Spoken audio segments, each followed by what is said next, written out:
You think you can walk into my courtroom and demand justice? You're nothing but a statistic, Mr. Hayes, another thug off my streets, the judge sneered, his lip curling in undisguised contempt as he slammed his heavy wooden gavel down with a deafening crack. He thought he was entirely untouchable, a god in a black robe. He thought he had just effortlessly framed an ordinary defenseless black man to cover up his own multi-million-dollar criminal syndicate. But Judge Victor Langford made one fatal, irreversible mistake. The man standing quietly before him in heavy steel shackles wasn't a nobody to be swept under the rug. He was Leonard Hayes, the deeply undercover chief of the FBI's Public Corruption Task Force. And he had the corrupt judge exactly where he wanted him, high above the bustling, windswept streets of Chicago, inside the imposing glass and steel structure of the Dirksen U.S. Courthouse. Judge Victor Langford sat in his expansive mahogany-paneled chambers. The room smelled of expensive leather, aged scotch, and absolute power. To the outside world, Langford was a pillar of the legal community, a tough-on-crime jurist who quoted the Constitution with a booming theatrical baritone that captivated juries, charmed the local press, and terrified defense attorneys. He was the city's golden boy of jurisprudence. But behind the heavy oak doors of his private office, insulated by soundproof walls and loyal clerks, Langford was the architect of one of the most lucrative and insidious corruption rings in the Midwest. He was a man who sold blind justice to the highest bidder, laundering tens of millions in cartel bribes and corporate embezzlement kickbacks through a complex web of shell companies nested safely in the Cayman Islands. For nearly a decade, Langford had operated with absolute terrifying impunity. He was a master of the system's blind spots. He manipulated dockets with a subtle nod to a corrupted clerk, suppressed vital evidence on razor-thin legal technicalities, and orchestrated mistrials with a quiet whisper in his chambers. But recently, a sprawling federal sting operation had come dangerously close to exposing his primary bagman, a slick $1,000-an-hour local defense attorney named Marcus Thorne. The FBI had raided Thorne's downtown office, seizing hard drives and unredacted ledgers. Langford's pulse had been running hot for weeks. He desperately needed a distraction. He needed a high-profile scapegoat to throw the hungry local media and the encroaching federal investigators off his scent. He needed a narrative that fit the city's deeply ingrained prejudices perfectly. A neat, easily digestible story of a low-level, opportunistic criminal caught red-handed with stolen federal funds. Enter Leonard Hayes. To Langford, Leonard was just a name printed on a meticulously forged police incident report. The narrative Langford and his highly compensated police contacts had spun was brilliantly simple. Leonard Hayes, a seemingly ordinary mid-level construction contractor working on a lucrative city municipal building project, had supposedly been caught facilitating a massive kickback scheme. According to the fabricated file, Hayes had been pulled over and caught with $300,000 of sequentially marked bills stuffed into a duffel bag in the trunk of his battered sedan. Langford had reviewed the fabricated file late one evening, a cold, predatory smile spreading across his face.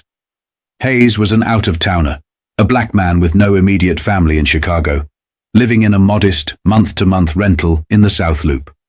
Statistically, he was the perfect invisible target. No high-priced corporate lawyers would come running to his defense. No powerful politicians would ask uncomfortable questions on his behalf. He would simply be swallowed whole by the massive, unforgiving machine of the criminal justice system. A system Langford controlled like a grand puppeteer. What Langford didn't know, what absolutely no one outside of a highly classified, windowless SCIF at the FBI headquarters in Washington, D.C. knew, was that Leonard Hayes, the contractor, was a carefully constructed phantom.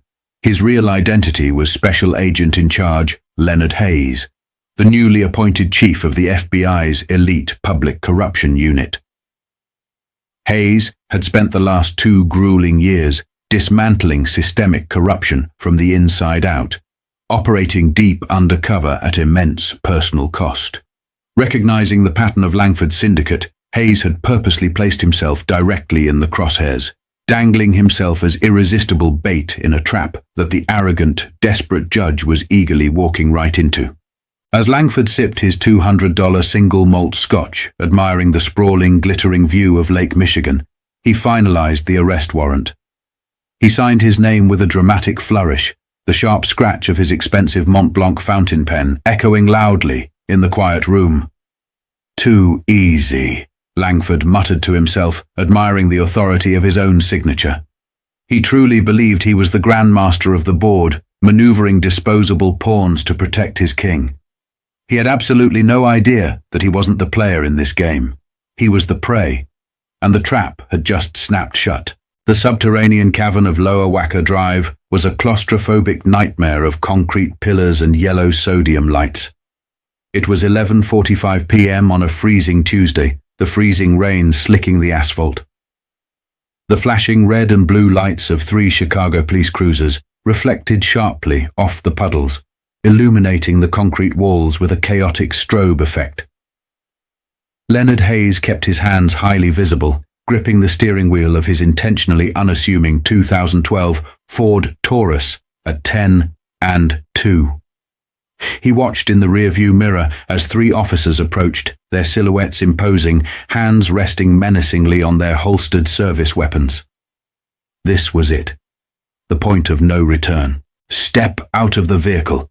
Keep your hands where I can see them right now," barked the lead officer, a man Leonard immediately recognized from months of wiretap surveillance as Officer Miller, one of Langford's most reliable, heavily compensated attack dogs. Leonard complied slowly, letting his shoulders slump inward, perfectly adopting the nervous, frantic body language of a terrified, confused civilian who had never been in trouble with the law. "Is there a problem, officer? I was just heading home from the job site." "I haven't been drinking," Leonard said, his voice laced with the exact right amount of tremor and panic. "Shut up. Face the car. Hands on the roof," Miller growled, kicking Leonard's legs apart roughly, his heavy boots connecting with Leonard's ankles. As Miller conducted an overly aggressive, bruising pat-down, another officer immediately bypassed the cabin and popped the trunk. "Bingo!" the second officer called out over the sound of the idling engines. "We got the bag. Heavy as hell." Leonard turned his head slightly, his eyes widening in feigned absolute shock, as the officer pulled a heavy black canvas duffel bag from the trunk. A bag Leonard knew for a fact had not been there when he left the site 10 minutes ago. It was unzipped to reveal thick stacks of $100 bills, perfectly arranged to look like a massive illicit payoff destined for a cartel drop. "What is that? That's not mine. I swear to God, you have to believe me. I've never seen that bag before." Leonard protested loudly, his voice cracking, playing his part flawlessly. Miller violently yanked Leonard's arms behind his back. The steel cuffs bit tightly and painfully into his wrists. The cold metal a stark physical reminder of the brutal reality of the system he was investigating. "Save your breath for the judge, buddy. You're going away for a long, long time," Miller sneered, shoving Leonard roughly into the hard plastic back seat of the cruiser. 48 hours later, exhausted and sleep-deprived, Leonard found himself standing in a bright, intimidating courtroom inside the Dirksen building, wearing an oversized, scratchy, orange Cook County Jail jumpsuit. The heavy wooden doors swung open, and the bailiff bellowed, "All rise!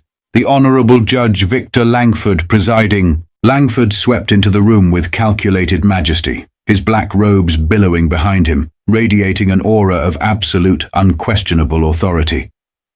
He took his seat at the elevated bench, looking down at Leonard from his high perch, with a gaze that was equal parts manufactured contempt and hidden, triumphant satisfaction. "Mr. Hayes," Langford began, his voice echoing off the rich marble walls, dripping with theatrical sorrow for the city's decay. "The charges against you are exceptionally severe. Grand larceny, conspiracy to commit fraud, and possession of hundreds of thousands in stolen federal municipal funds. The evidence presented by the arresting officers in their preliminary report is frankly overwhelming."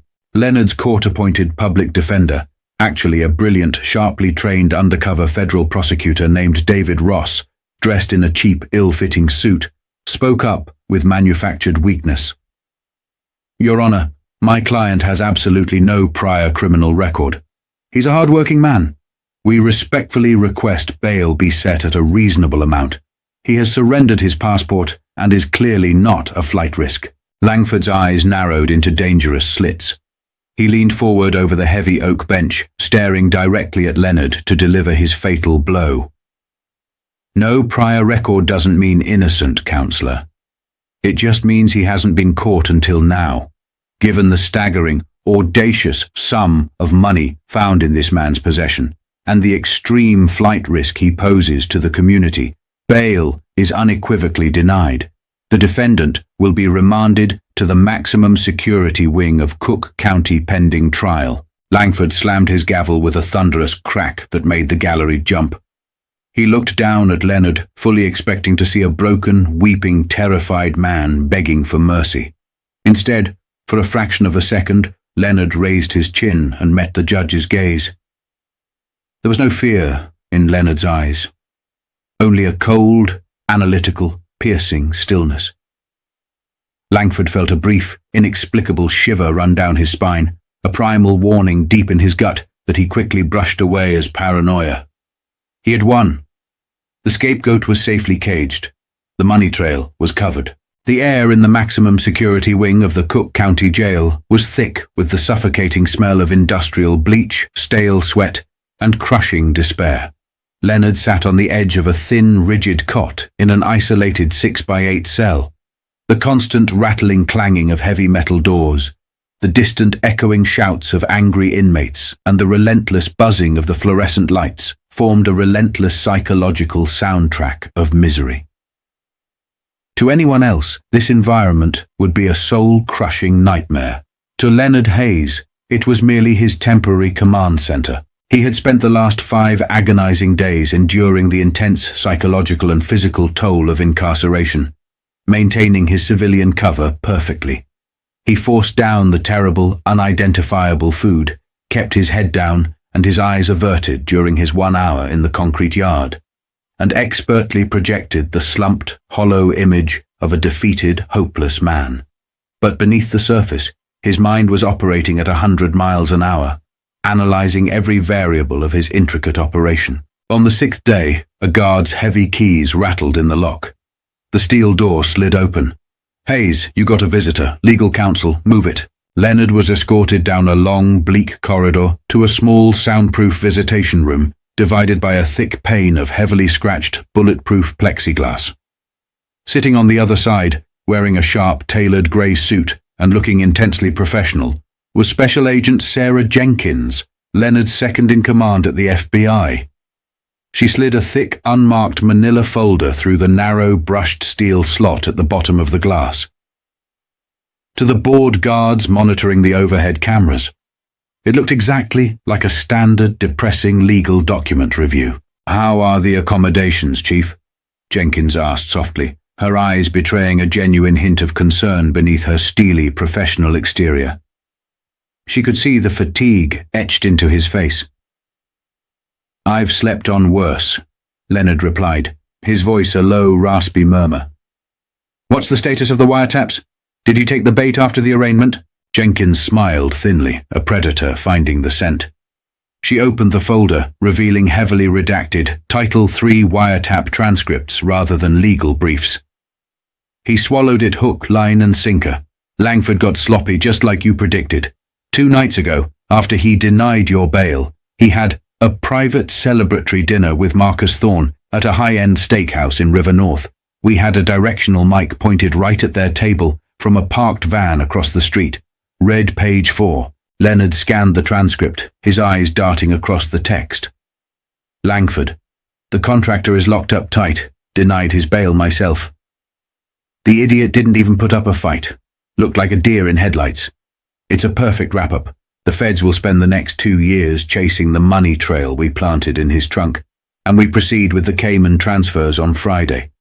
He's taking the fall for the whole operation." Leonard felt a surge of cold, vindicating satisfaction wash over him. The chill of the jail cell seemed to vanish. There it is. He admitted to the framing, the offshore accounts, and the specific intent to divert a federal investigation. We have the motive, the mechanism, and the confession. It's a lock. We also pulled the dashcam and bodycam footage from your arrest, Chief, Jenkins continued, leaning closer to the glass. The digital timestamps don't match the dispatch logs by a margin of 12 minutes. We can definitively prove Officer Miller planted the bag of cash, while the cameras were supposedly malfunctioning. Miller is already sweating. He knows the timeline is busted. We squeeze him right now, and he flips on the judge today. No, Leonard said firmly, his eyes flashing with a dangerous, calculating intelligence. Do not touch Miller, not yet.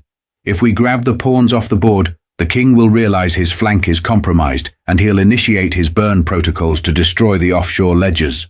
We wait. Langford is deeply arrogant. His ego is his fatal flaw. He wants a massive public spectacle to show the city and the press that he's tough on corruption. He's going to fast-track my trial to parade his victory.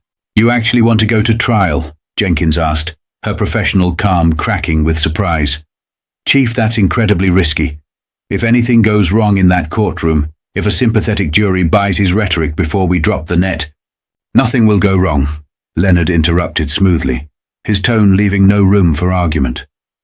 Let him build his grand theatrical stage. Let him bring in the news cameras, the reporters, and his cronies.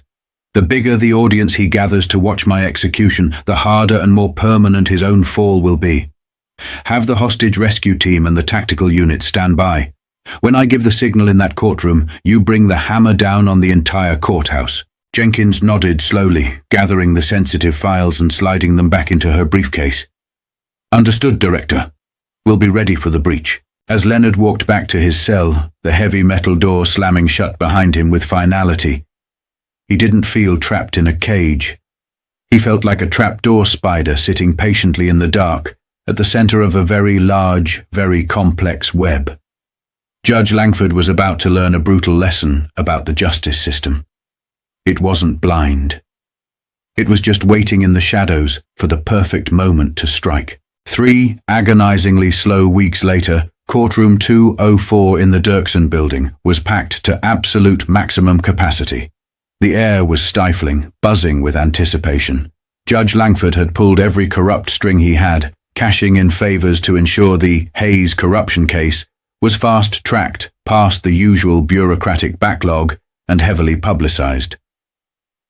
The wooden pews were crammed with local reporters, rapid-fire sketch artists, and curious, judgmental onlookers eager to see the man who had supposedly stolen hundreds of thousands in taxpayer dollars. Langford sat high upon his elevated judicial bench, looking down at his domain like a medieval king holding court over his peasants.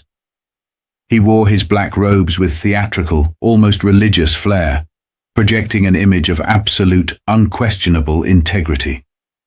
To his right, the prosecution table was manned by an ambitious, aggressive assistant district attorney who had been handpicked by Langford, a sharp-suited lawyer completely unaware he was aggressively prosecuting a federal ghost. To the left, Leonard Hayes sat slouched in a cheap, ill-fitting grey suit provided by the county lockup.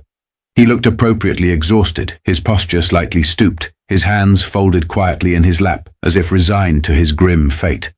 Beside him sat David Ross, playing the role of the overwhelmed, outmatched public defender to utter perfection, repeatedly dropping his pens and shuffling messy stacks of useless paper. Is the prosecution ready to proceed with this monumental waste of the taxpayers' time? Langford boomed, his voice immediately silencing the murmuring crowd. We are, Your Honor, the ADA replied confidently, strutting to the center of the room. Over the next 4 hours, the prosecution laid out a masterful, completely fabricated, yet incredibly convincing case. They presented the doctored bank statements projected on a large screen. They played carefully spliced, out-of-context audio recordings from a municipal meeting that sounded damning. Finally, for the finishing blow, they called Officer Miller to the stand. Miller, sweating slightly under the harsh courtroom lighting, smoothly recited his heavily rehearsed lies. He testified about the routine traffic stop, the highly suspicious and nervous behavior of the defendant, and the shocking discovery of the cash hidden under a spare tire. And did the defendant attempt to explain the $300,000 of stolen city funds in his trunk? The ADA asked, pacing slowly before the captivated jury box. He claimed he had never seen it before, sir. The classic, desperate excuse of a guilty man. Miller smirked, casting a quick, seeking glance up at Langford, who offered a microscopic, approving nod. David Ross stood up for cross-examination, intentionally fumbling with his legal pad. Officer Miller, isn't it true that the area under Wacker Drive was quite dark? Is it at all possible, in your professional opinion, that someone could have placed the bag there without your immediate knowledge? Objection! The ADA shouted, slamming a hand on his table. Calls for pure speculation and borders on the absurd. Sustained, Langford snapped immediately, slamming his gavel with a violent crack. Counselor, if you don't have substantive, factual questions for this decorated witness, please sit down. I will not have my courtroom's valuable time wasted on your fairy tales. No further questions, Your Honor, Ross mumbled, hanging his head and taking his seat. The jury looked at Leonard with undisguised, open disgust. The reporters scribbled furiously in their notepads, drafting headlines condemning Hayes. Langford leaned back in his plush leather chair, a feeling of immense, euphoric triumph washing over his entire body. It was a total slaughter. He had successfully, legally buried his own heinous crimes underneath the ruined life of this insignificant contractor. The trial was playing out exactly according to his script. Does the prosecution rest its case? Langford asked, practically tasting the expensive celebratory scotch he would drink later. The prosecution rests, Your Honor. Langford turned his gaze down to the defense table, his eyes locking onto Leonard like a hawk regarding a dead mouse. He allowed a cruel, openly patronizing smile to touch his lips. Mr. Ross, does the defense have any witnesses to call before we move to closing arguments? Or are we finally ready to conclude this unfortunate matter? The courtroom was dead silent. Everyone expected the defense to fold immediately. But then the script permanently changed. Leonard Hayes slowly placed his large hands flat on the polished wooden table. The stooped, defeated posture vanished in a microsecond. His shoulders broadened. He stood up to his full 6'2" height, towering over his attorney, his face completely devoid of the fear and resignation he had masterfully projected for weeks. He looked straight up at the bench, his eyes burning with an intense, terrifying, undiluted clarity. Yes, Your Honor, Leonard said, his voice no longer shaking. It was deep, resonant, and carried a sudden, undeniable air of absolute authority that made the entire courtroom collectively hold its breath. The defense calls one witness. I am taking the stand. A low, shocked murmur rippled through the packed gallery like a wave. Defendants in high-stakes corruption and grand larceny cases rarely, if ever, took the stand. It was universally considered legal suicide. Judge Langford's patronizing smile faltered for a fraction of a second, quickly replaced by a flicker of genuine irritation.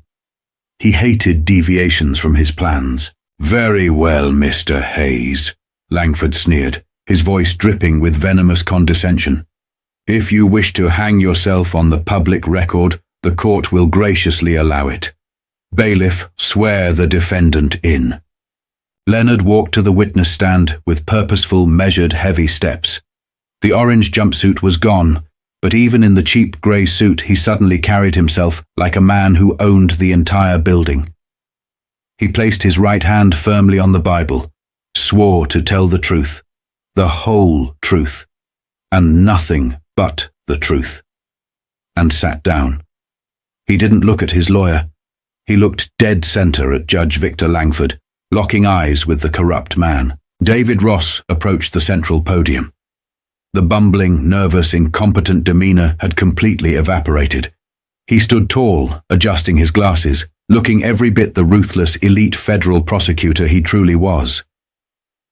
Please state your full legal name for the record, Ross commanded, his voice sharp, clear, and commanding.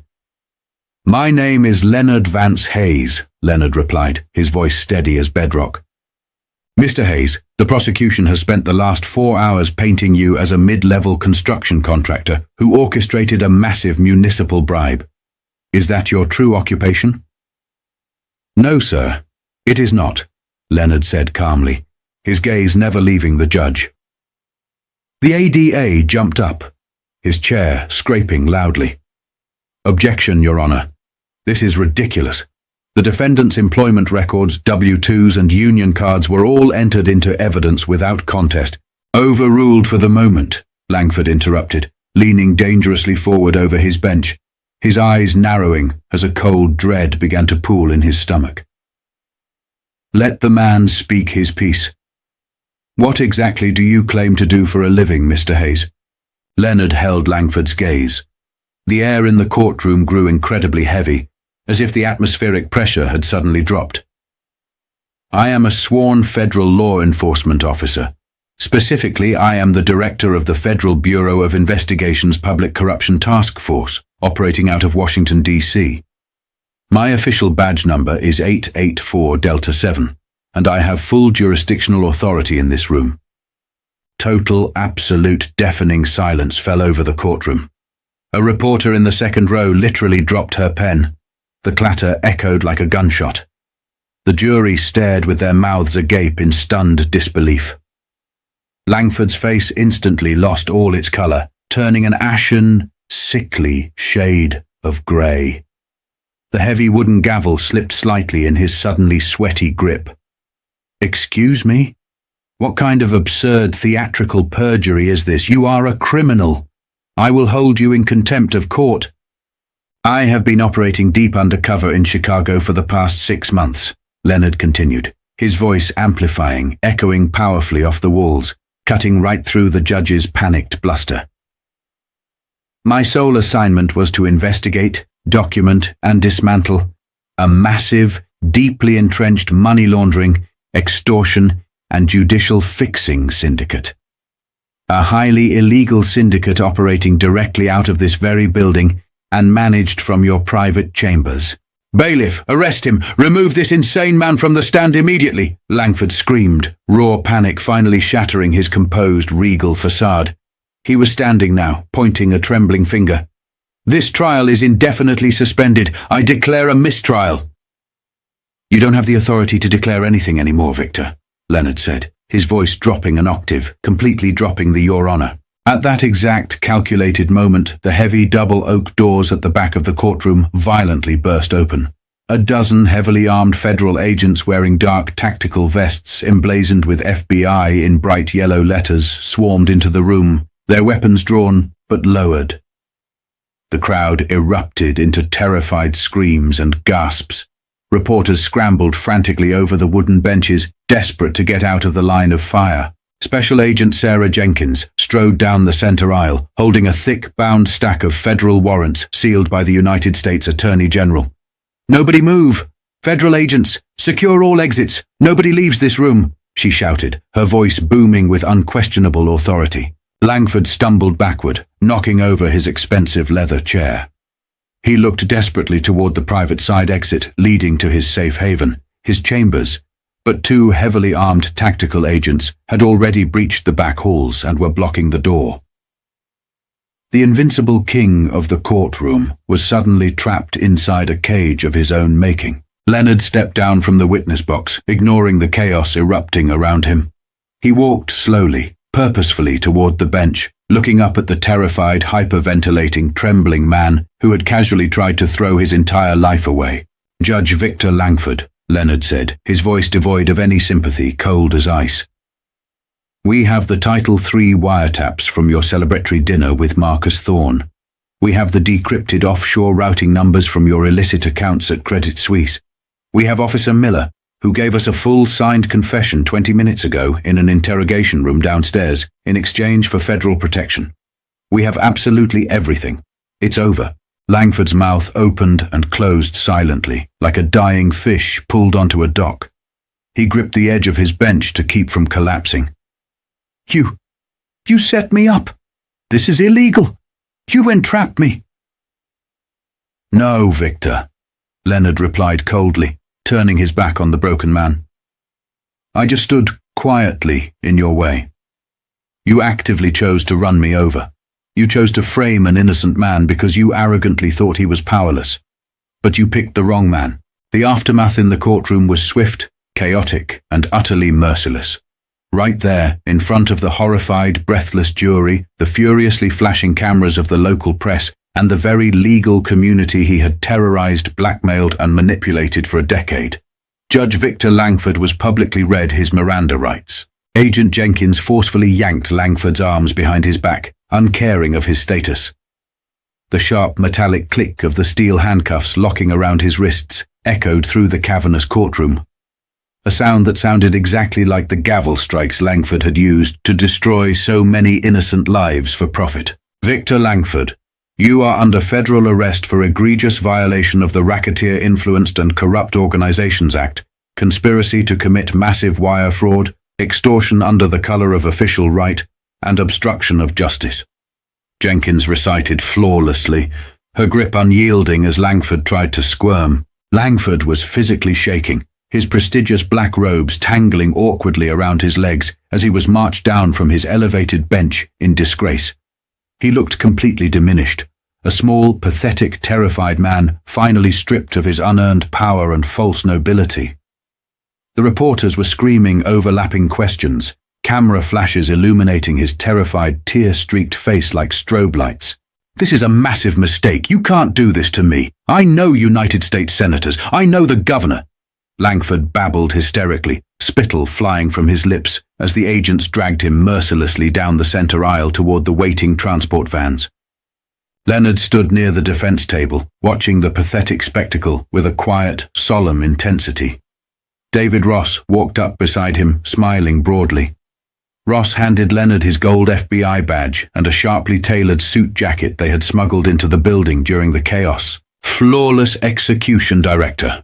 Truly a masterclass, Ross said quietly over the din of the reporters. The secondary warrants for his offshore accounts just executed 3 minutes ago. We successfully froze $80 million. The rest of his police network is being rounded up across the city as we speak. Marcus Thorne just surrendered himself at the field office, crying like a baby. Good, Leonard said, slipping on his tailored jacket and proudly pinning his gold FBI shield to his left lapel. The weight of the badge felt incredibly satisfying after weeks of playing a helpless victim in a cold cell. Make sure Langford bypasses the local lockup entirely. He goes straight to the federal holding facility in Marion. I don't want him anywhere near the county system he used to control and manipulate. I want him in solitary. I want him to realize exactly how powerless he truly is. As Langford was roughly shoved through the heavy wooden double doors at the back of the courtroom, he managed to twist his head back, locking eyes with Leonard across the room one last time. The look of pure, unadulterated hatred mixed with profound, soul-crushing defeat was etched permanently onto the corrupt judge's face. He had thought he was a literal god in his courtroom, immune to the laws he preached. But karma had finally come to collect its heavy toll, and it was wearing a federal badge. Leonard turned away from the door, ignoring the chaos of the press frantically calling their editors on their cell phones to report the story of the decade.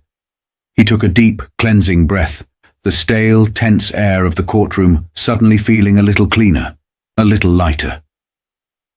The justice system was flawed, deeply broken in places, and opportunistic men like Langford existed like parasites feeding within it. But as long as Leonard Hayes was breathing, and men and women like him stood the line, he would be the cure. He walked out the side doors, striding past the empty, permanently disgraced bench, and headed out onto the steps of the courthouse. The bright, freezing winds of Chicago whipped across his face,